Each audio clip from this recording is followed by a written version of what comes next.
in ancient cultures, the source was nature.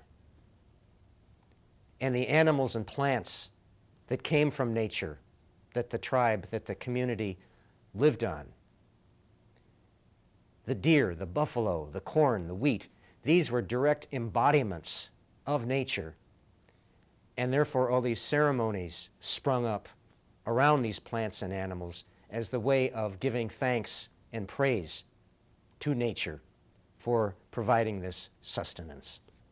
The goal was to experience the source from the inside out, intimately.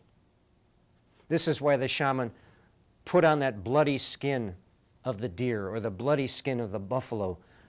The dripping blood was a tactile, tangible evidence of the vitality of this nature source.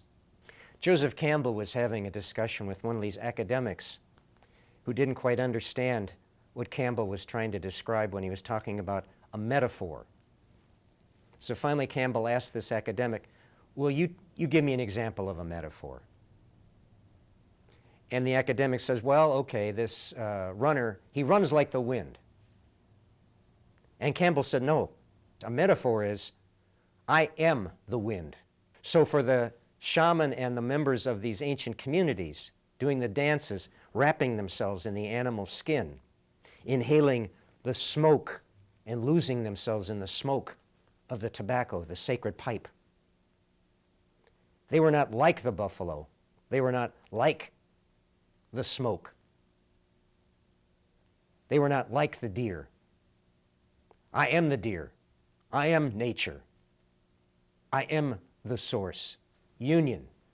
And when we talked about Carlos Castaneda running with reckless abandon through the desert night without fear of stumbling or hitting a rock or running into a cactus or falling into a pit, he was the night.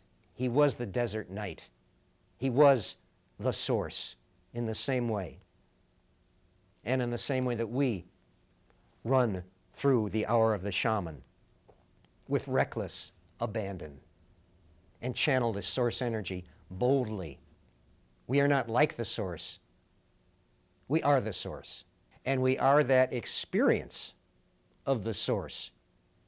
When we put on that costume, or we put on that skin dripping with blood of the buffalo, we experience the buffalo's experience from the inside out.